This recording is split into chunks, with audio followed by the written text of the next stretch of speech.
A small town in New York State lived a quiet and measured life. The population here was small, and most people knew each other since childhood. The local church of St. Peter was the center of not only the religious, but also the social life of the city. Father Jonathan, the priest of this church, was a respected and revered man. He served his parishioners for decades and was always willing to listen to their concerns and offer wise counsel. However, behind this impeccable reputation, there was a dark secret. Sarah Miller and David Thompson, journalists from a local newspaper, have long followed the life of the town, covering its events and chronicles. They always thought that in this city, where everyone is so careful about morals and social norms, there must be some kind of hidden history. In their hands were several anonymous letters claiming that Father Jonathan was leading a double life. These letters were full of hints, but did not contain concrete facts. For experienced journalists, this was enough to start their own investigation. Father Jonathan, a tall and handsome man in his 50s, with piercing blue eyes and graying hair, looked like the very embodiment of morality and piety. But something about his behavior began to attract the attention of Sarah and David. He became more withdrawn, avoided unnecessary meetings with parishioners outside of church services and, as it seemed to some, began to show signs of anxiety. One evening, when Sarah and David were about to finish work, they received a message from their informant, one of the church parishioners. He said that he had recently seen Father Jonathan meeting with an unknown young man in his house. This incident aroused suspicion among journalists, and they decided to conduct their own surveillance of the priest. After a few days, they noticed that Father Jonathan actually began to retire more often, closing the church doors earlier than usual and spending more time in his office.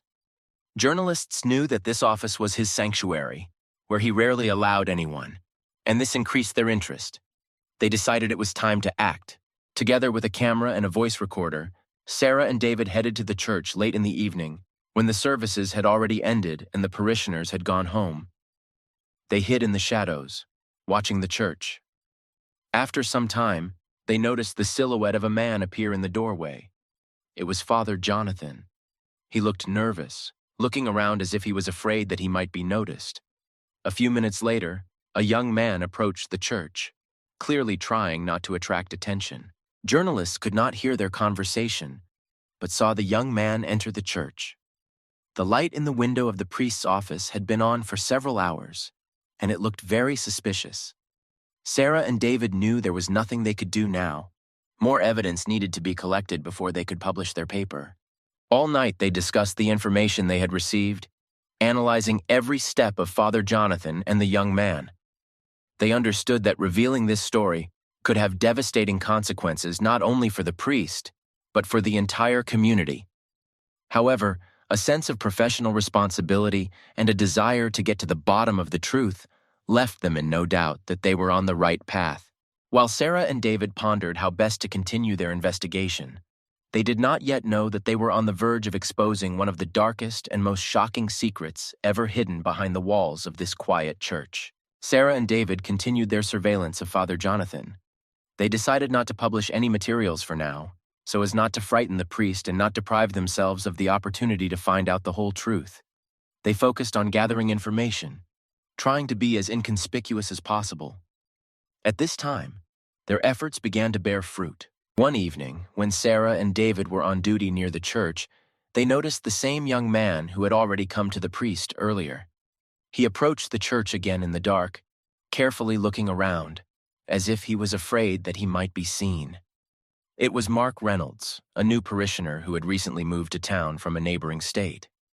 Mark was not a familiar face to most residents, and his appearance in the city remained a mystery to many. When Mark entered the church, Sarah and David witnessed him linger longer than usual inside. They were ready to do anything to find out what was going on behind closed doors. But nothing foreshadowed the events that would soon begin to unfold. A night passed, then another, and then a whole week. But no one saw Mark again. His friends and acquaintances began to worry, and rumors of his disappearance spread throughout the city. Michael Brown, Mark's best friend, was in despair. He knew that Mark was going to meet someone important the night he disappeared, and that this meeting had something to do with Father Jonathan. But what exactly happened? Michael did not know. Michael contacted the police, reporting his friend missing. Detective Lisa Harper, an experienced law enforcement officer, took over the case. Lisa was known for her tenacity and meticulousness in investigations, and it immediately seemed strange to her that a young man could simply disappear without a trace. Meanwhile, Sarah and David began to feel that their investigation was reaching a new level. They realized that Mark could be a key figure in solving the mystery of Jonathan's father. They decided to talk to Michael to find out more about Mark and his plans. The meeting with Michael turned out to be productive. He said that in recent weeks, Mark began to behave very strangely. He was nervous and constantly looked around, as if he was afraid of someone. Michael also shared the last message he received from Mark. "I learned something I should never have known. If something happens, remember that I did it for the sake of the truth." This message only increased Sarah and David's suspicions. It indicated that Mark might have learned something that would put his life in danger. Lisa Harper began interviewing church members, but no one could say anything concrete about what might have happened to Mark. Father Jonathan seemed worried, but insisted that he had nothing to do with the disappearance of the young man. He claimed that the last time he saw Mark was on the day he disappeared, when he came to confess. This statement raised many questions in Lisa, but she was in no hurry to draw conclusions. During the investigation, Lisa discovered video footage from surveillance cameras installed near the church. The recording shows Mark entering the church in the evening, but there was no recording of his exit. The video simply ended at the moment when he was supposed to leave the building. This raised suspicions that someone may have tampered with the cameras to hide important evidence. Lisa understood that the matter was becoming more and more complicated. Sarah and David continued to dig deeper. They began to look into Mark's past and learned that before moving to the city, he was involved in several journalistic investigations related to exposing corruption and criminal connections in the church. This information was shocking. The journalists realized that Mark could have come here for a specific purpose, to reveal something important about the local church and its priest. Lisa, in turn, began to notice strange things. Witnesses began to become confused in their testimony, and some key witnesses suddenly refused to speak. She realized that someone was trying to interfere with the investigation, and that someone might have influence in the city. The tension was growing.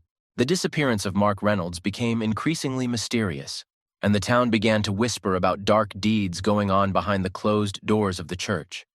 Sarah and David knew that their investigation must continue, that they were close to uncovering something truly important. Lisa Harper also refused to give up, despite the growing pressure. Everyone understood that the truth was somewhere nearby, but there were still so many steps left to reach it. While the city was anxiously awaiting news of the disappearance of Mark Reynolds, the investigation continued to gain momentum. Detective Lisa Harper, without stopping for a minute, tried to put together all the pieces of this confusing puzzle. With each new piece of evidence, the story became darker and more complex. Lisa already knew that the last time Mark was seen was when he entered the church. But the lack of footage of him leaving the building haunted her. She insisted on studying all the video footage from the surveillance cameras installed around the perimeter of the church and nearby houses. That night, she decided to conduct a thorough analysis of all the records. While immersing herself in the video footage, Lisa noticed something strange. At night, a camera located on the corner of the church periodically showed static footage, as if someone had deliberately tampered with the recording. This couldn't have been an accident. She realized that someone had tried to hide important information, and this only increased her suspicions. Wanting to check all possible clues, Lisa turned to technical experts to conduct an in-depth analysis of the video. Experts confirmed that the recording was manipulated. Someone deliberately deleted fragments that could become key evidence in the case of Mark's disappearance.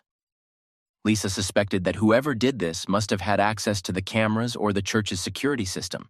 At the same time, Sarah Miller and David Thompson continued their journalistic investigation. They began to carefully study the history of Jonathan's father himself.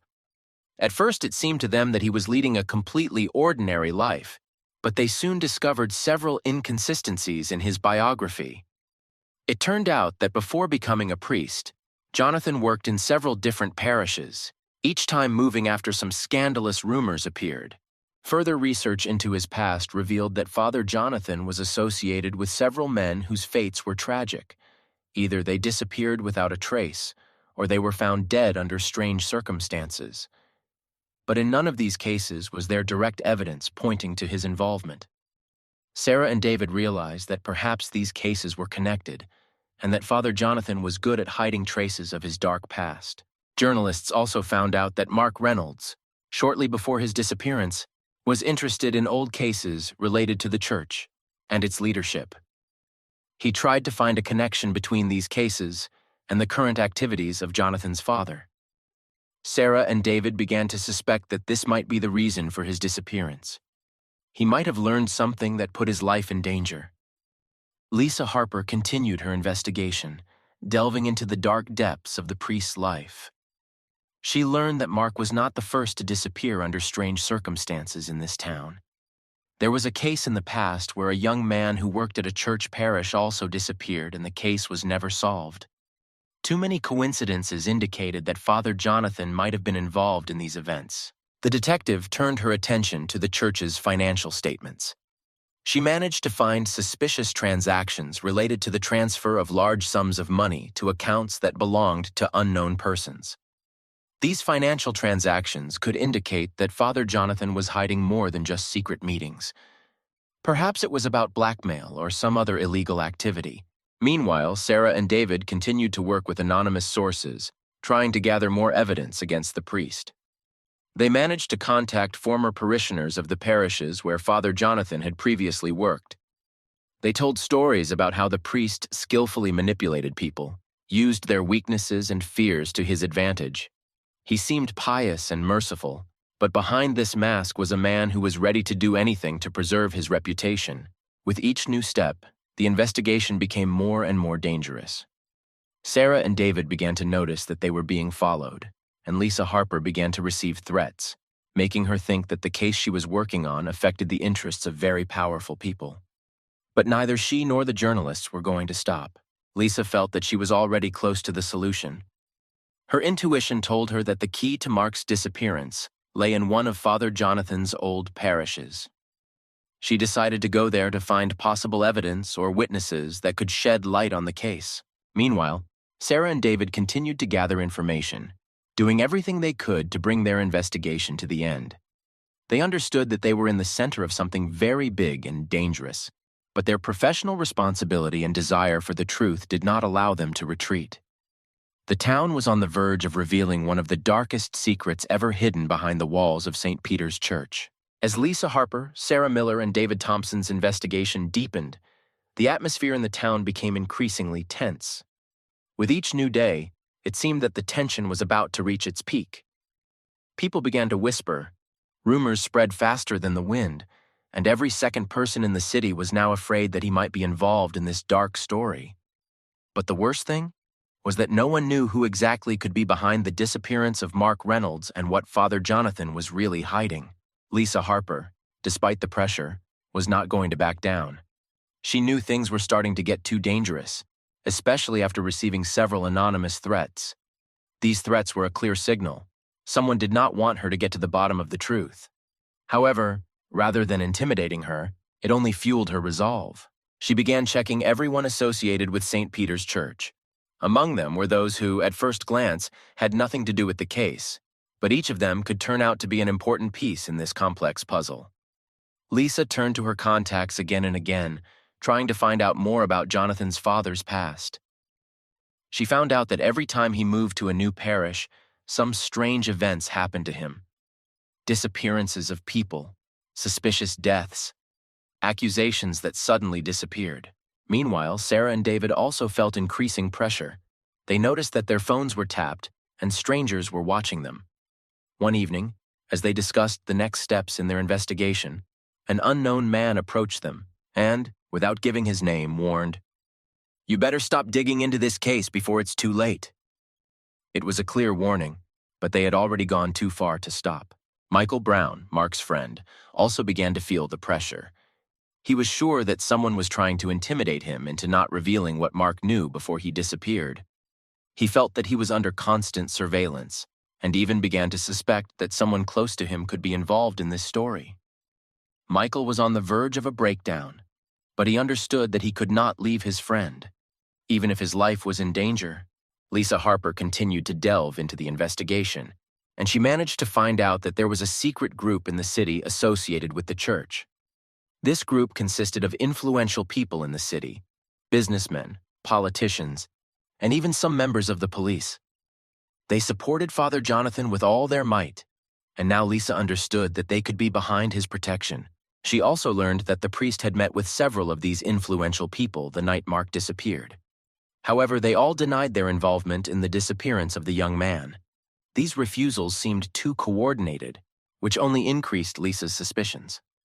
She realized that she was dealing with a well-organized conspiracy, and that the chances of uncovering it were becoming increasingly slimmer. Meanwhile, the pressure on Sarah and David reached its climax.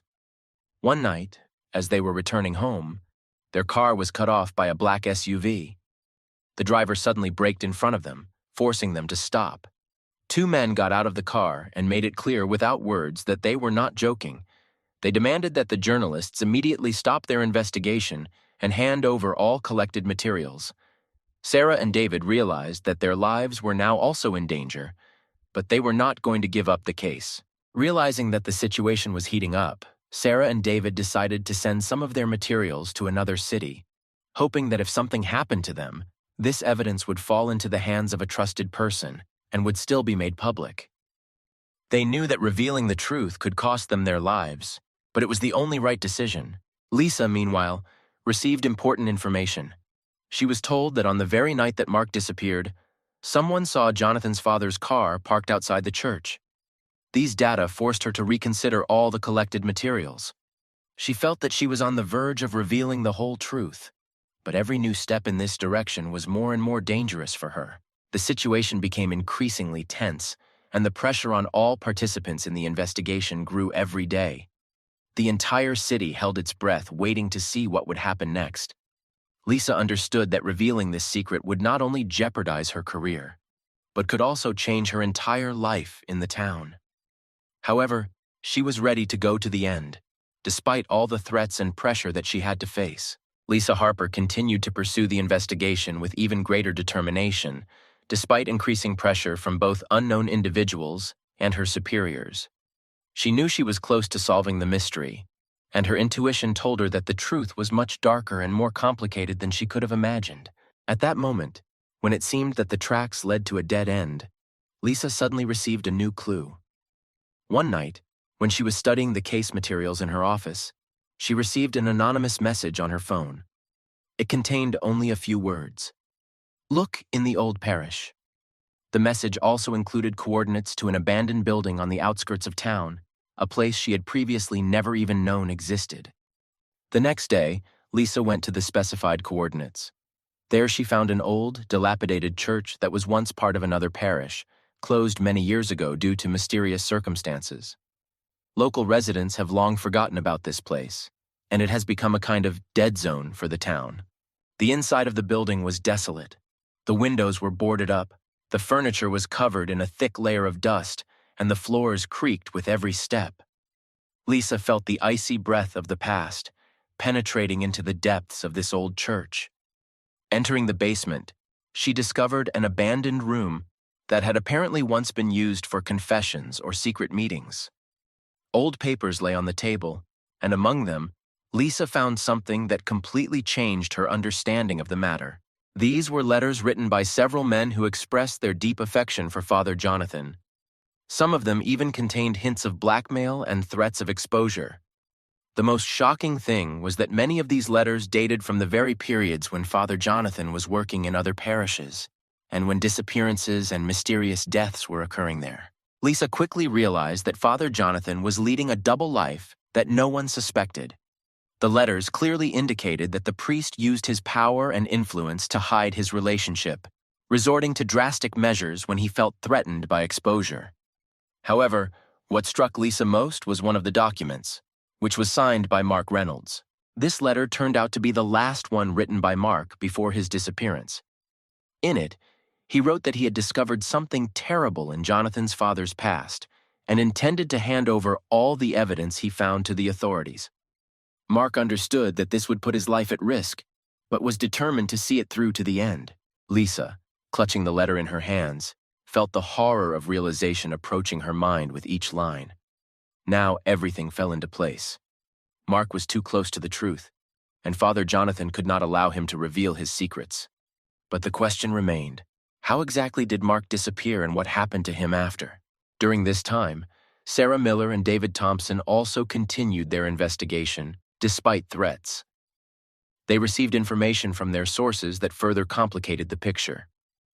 It turned out that St. Peter's Church was linked to a number of financial frauds that included large transfers of money to accounts linked to politicians and businessmen.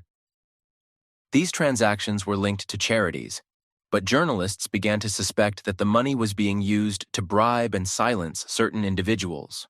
At the same time, Michael Brown, Mark's friend, finally decided to tell Lisa what he knew.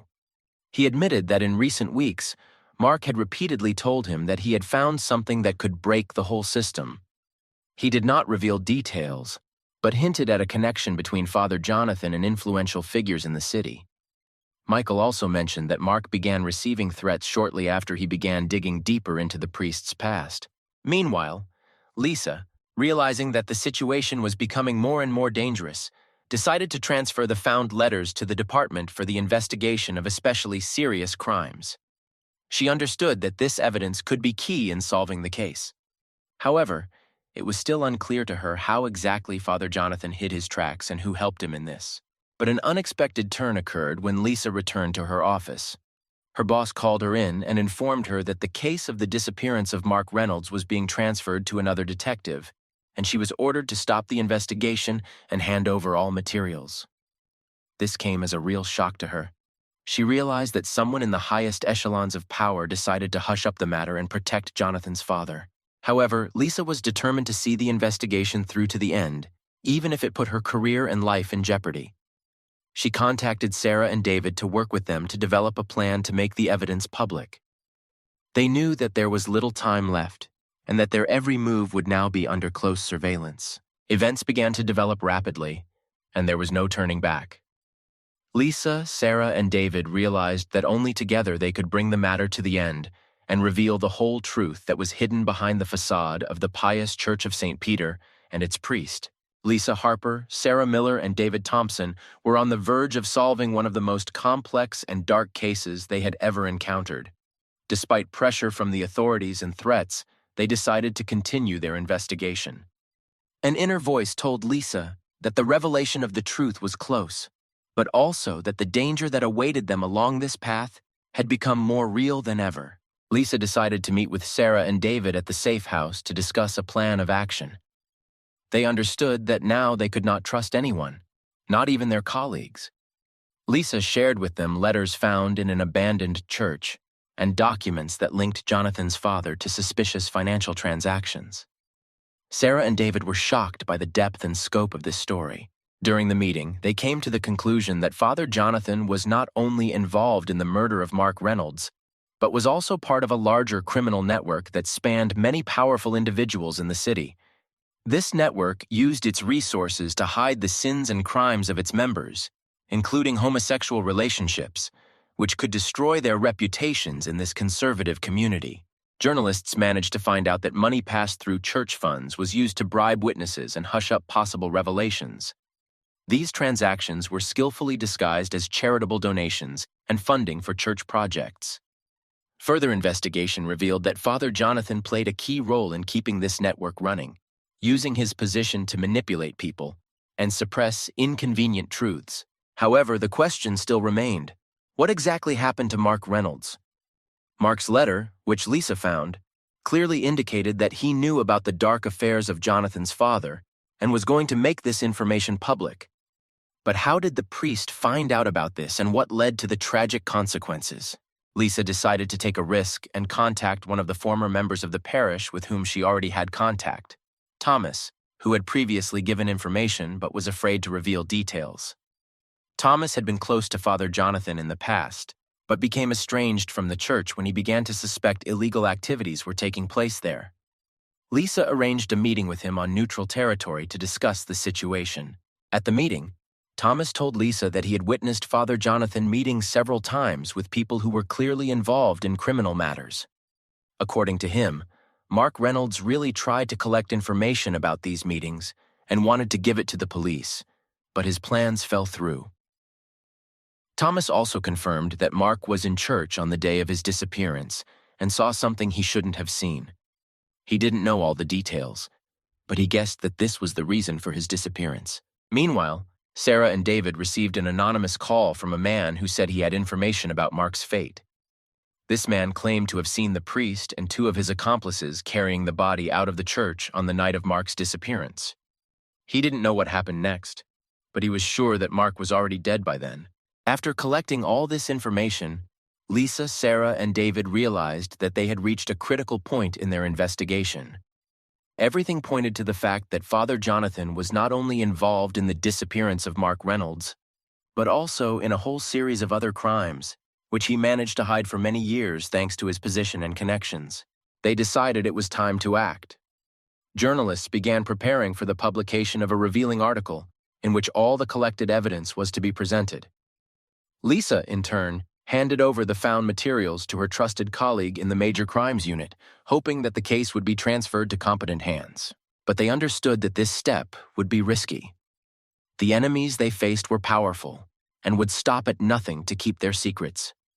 However, Lisa, Sarah, and David knew that only by coming to light the truth could bring an end to these crimes and bring justice to Mark Reynolds and the other victims. Events began to unfold rapidly, and now there was only one thing left to do: wait for the reaction to their actions and be prepared for any danger that may follow this bold step. Early the next morning, a tense silence reigned in the town, foreshadowing something important. Sarah Miller and David Thompson published their article in the newspaper, in which they presented all the evidence they had collected against Jonathan's father and his connection to the criminal network. The material was supported by photographs, documents, and testimony that left no doubt about the priest's guilt. This publication caused a storm in the local community, and soon the news spread throughout the state. While journalists were monitoring the reaction of the public and authorities, Lisa Harper was preparing for the decisive step. She knew that Father Jonathan would not remain idle, and that those around him would try to cover their tracks. Lisa decided to act quickly and confidently so as not to give them such a chance. Police searched St. Peter's Church as well as Father Jonathan's residence.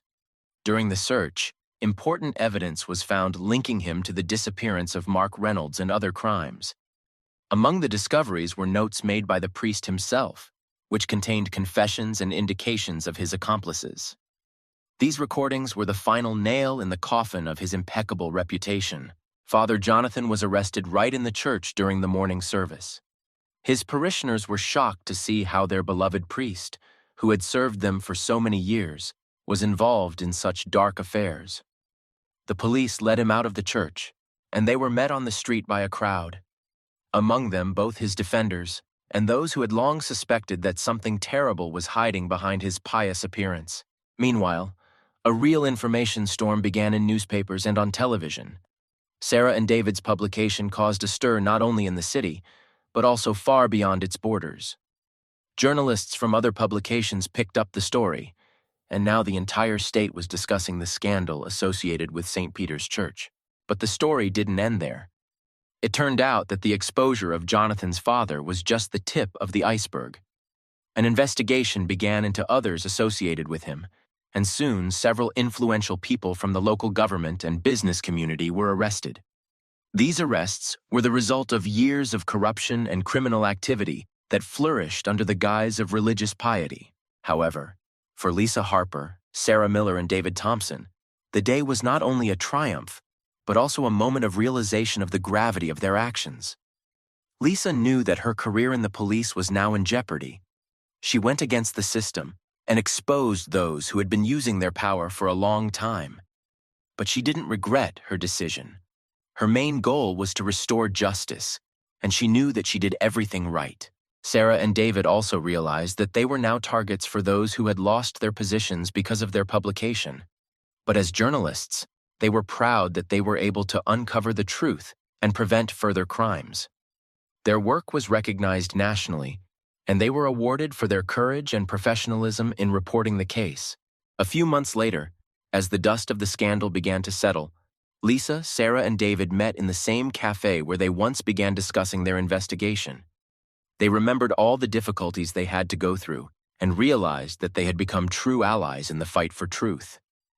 Each of them understood that they could not complete the job alone, but together they did the impossible. The story of Father Jonathan and his crimes became an important lesson for the entire city and state. She showed that the darkest secrets can be hidden behind external piety, and that it is important not to be afraid to seek the truth, no matter how terrible it may be. The city began to recover from this scandal, but the scars left by these events remained forever. In the end, the truth prevailed, but the price that Lisa Harper, Sarah Miller, and David Thompson had to pay was high. They knew that their lives would never be the same, but each of them was ready to accept this as an inevitable part of their profession and calling, to serve truth and justice, even if it is dangerous.